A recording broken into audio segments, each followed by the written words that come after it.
እንደተለመደው ጽናት የተሰኘውን ታሪክ ከባለፈ የቀጠለ ክፍል 4 ይዤላችሁ መጥቻለሁኝ። ታሪኩ ከተመቻችሁና ቀጣይ ክፍል በፍጥነት እንዲለቅ ከፈለጋችሁ ላይክ፣ ሰብስክራይብ እያደረጋችሁ ከቪዲዮ ጋር እስከ መጨረሻው አብራችሁን ቆዩ። ጽናት ክፍል 4። ጽናት ከፍሰቷ ስትነቃ ጩኸቷን አቀለጠችው፣ አለቀሰች። ውስጧ በኃይሉ ታመመ። በአንድ ሴኮንዶች የተለያዩ አስቀያሚ ስሜቶችን ውስጧ አስተናገደ። አንቺም ጥለሽኝ ልትሄጂ ነው? በጸሎቴ እህቴ፣ አንቺም እንደ አበባ እና እማማ ጥለሽኝ ልትሄጂ ነው? አይሆንም እባክሽ የሚሉ ቃላቶች ከሲቃ ጋር አጓረፈችው። የበጸሎቴ ጭንቅላት ደም ለጉድ ጎረፈ። አወይ ስቃይ፣ አወይ ሐዘን፣ በቃላት የማይገለጽ ሐዘን፣ የውስጥ ህመም። እረ ስንቱን በለጋ እድሜዋ አስተናገደች። አምቡላንስ መጣ። አምቡላንስ ጮክ። በጸሎቴን ይዘዋት በቃሬዛ ወደ ሕክምና ጣቢያ ከነፉ። ጽናትም እንድትገባ ባይፈቅዱላትም ታግላና አልቅሳ እንደምንም ገባች። በስተመጨረሻ ሆስፒታል ደረሱ። ያኔ ጽናት ከመኪና ወርዳ የድረሱልኝ ጩኸቷን ከአምቡላንሱ ጋር አቀለጠችው። ሆስፒታሉ በጽናትና በአምቡላንሱ ድምፅ ታጀበ። ተጨማሪ ነርሶች መጥተው በጸሎቴን ሆስፒታል አስገቧት።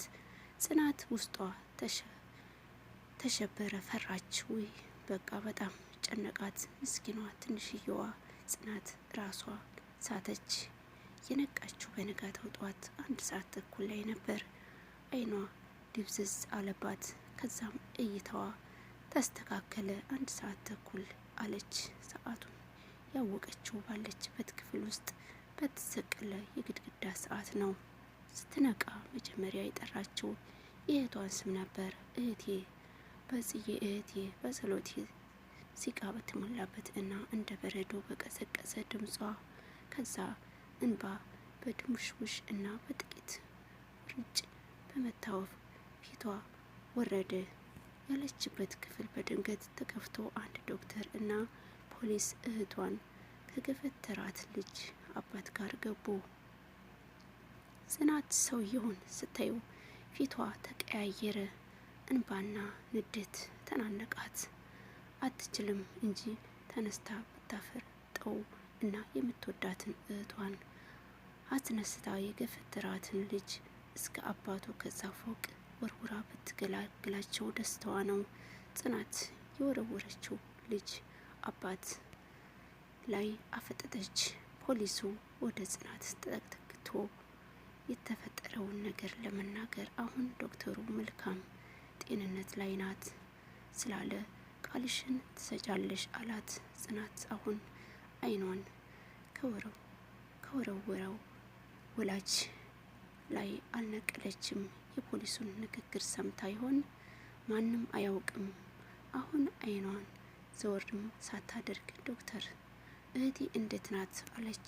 ዶክተሩ ጽናትን የወረወራት አባትን እያየች እሱን መጠየቋ ግራ የሚያጋባው አታስቢ ደህና ናት አላት። ከዛም የገፍታሪው ልጅ አባት ሹክክ ብላ ከክፍሉ ወጣ። ዶክተሩ በጽናት ፊት ላይ የሚያየው እልህ እጅግ አስገረመው፣ አስደነገጠውም። ሕፃንነቷን አይቶ ንግግሯን እና ሁኔታዋን ሲያይ ገረመው። ፖሊሱ ጽናት እንድትነሳ ክንዷን በመያዝ ቀስ ብለሽ ተነሽና ወደ ፖሊስ ጣቢያ እንሂድ አላት። ዶክተሩ ጽናትን ሲያት ሁኔታዋ ጥሩ ስላልነበረ እዚህ መሆን አይችልም አለ። ጽናት ክንድ ላይ ያረፈውን የፖሊሱን እጅ ያዝ አድርጎ ፖሊሱም እንደ ጽናትን እንደ ዶክተሩን እያየ እሺ ጥሩ ብሎ እጇን ከጽናት ክንድ ላይ አንስቶ ወደ ውጭ ወጣ። ከቆይታ በኋላ ፖሊሱ ከመርማሪው ጋር መጣ። መግቢያ በሩ ላይ ያለውን ወንበር ይዞ ጽናት ከተኛችበት አልጋ አጠገብ ተቀመጠ።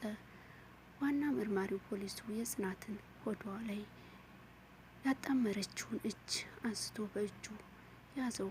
ፈገግ ለማለት እየሞከረ እንድትጎዳሽ ይገባኛል፣ ስለዚህ ነገር አውርቼ ባረብሽሽም ምርጫዬ ነበር፣ ግን በተቻለሽ አቅም የምጠይቅሽን ሁሉ መልሽልኝ አላት።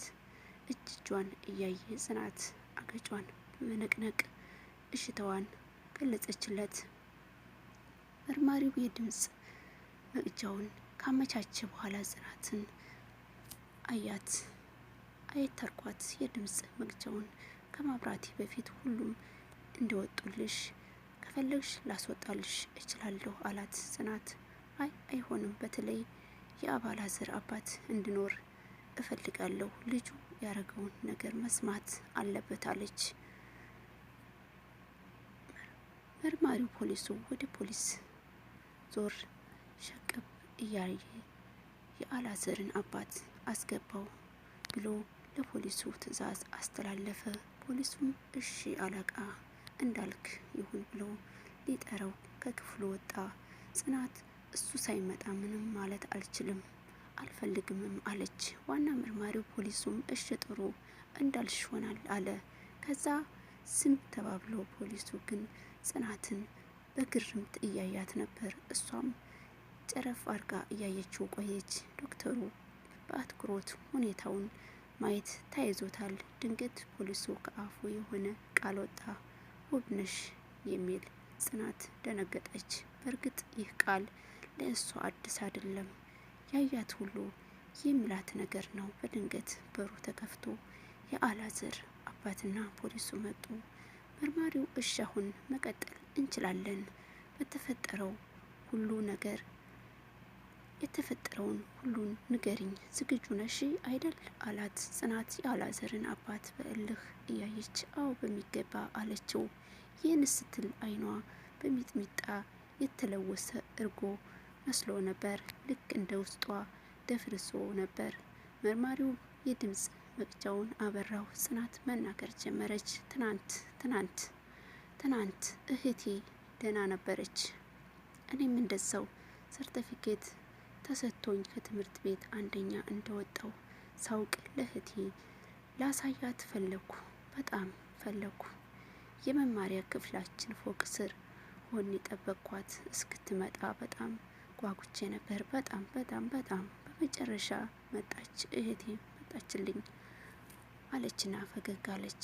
ክፍሉ ውስጥ ያሉ ሁሉ እያለቀሱና በጽናት የቃላት አጠቃቀም ተገርመው ነበር። ጽናት ስታወራ አፏን የድምፅ መቅጃው ላይ አይኗን ደም የአላዘር አባት ላይ አድርጋ ነበረ። የተወሰነ ሴኮንድ ጸጥ ብላ በድጋሚ ወሬዋን ቀጠለች። ከዛም እህቴ ስትመጣ የምስራቹን ነግሪያት ገና ፈገግ እንኳን ለማለት ሳይፈቅድላት አላዘር የኔን እህት፣ የኔን ፋና፣ የኔን ሁሉ ነገር ከሁለተኛ ፎቅ ወረወራት ብላ ተንሰቀሰቀች። መርማሪው የድምፅ መቅጃውን አቋርጦ ጽናትን ሊያባብላት እጁን ወደ አንገቷ ሲያደርገው ጽናት እጁን ይዛ እንዳታባብለኝ በቃ ሁላችሁም ውጡ አለች። በቃላቶቿ ክብደት ሁሉም ተገርመው እድሜ ሳይሆን ኑሮ የሰውን ጭንቅላት እንደሚያበስለው ተረድተዋል። ሁሉም ተከታትለው ክፍሉን ለጽናት ተውላት ወጡ። ጽናትም ለብቻዋ ክፍሉ ውስጥ በሀዘን ቁርምት ብላ ቀረች። አይኗን የግድግዳው ሰዓቱ ላይ ተከለች። የግድግዳ ሰዓቱ ወደ ጊዜ ሰዓት ቀይራ ከዛም ተነስታ በጣቶቿ አዙራ መቀየርን ተመኘች። ይህን ጊዜ ወይ ወደ ኋላ መልሳ በእህቷ ፋንታ እሷ ለመሆን አሊያም ደግሞ አሳልፋ እህቷም ደህና ሆና መኖርን አለመች። ጽናት ወደ ራሷ ተመልሳ ፈገግ ብላ የሞኝ ምኞት ሞኝ ነሽ ጽናት አለች። እንዲህ ከራሷ ጋር የማይሆን ግን ቢሆን የሚያስደስታትን እያሰበች በማሰቧ እየተገረመች እንቅልፍ ጥሏት ሰዓታት ነጎዱ። ከእንቅልፏ ስትነቃ ዶክተሩ ስለ ጤንነቷ ሊያረጋግጥ ሲመጣ ነበር። ዶክተሩ እንዴት ነሽ አሁን አላት። በውስጧ ምን እንድመልስለት ጠብቆ ነው አለችና ለእሱ ግን ደህና ነኝ አለችው። ዶክተሩ እሺ ጥሩ ብሎ ሙቀቷን እየለካት ጽናት ዶክተሩን ዶክተር አለች። ልስስ ባለ አንደበት አቤት አላት። እሱም ረጋ ባለ ድምፅ እህቴ ማየት እፈልጋለሁ አለችው። ዶክተሩ አልተቃወማትም። እሺ ብቻ ነው ያላት። ወደ ቻናል ቤተሰቦች ክፍል 4 እዚህ ጋር ያበቃል። ታሪኩ ከተመቻችሁ እና ቀጣይ ክፍል በፍጥነት እንለቅ ከፈለጋችሁ ላይክ ሰብስክራይብ አድርጉ።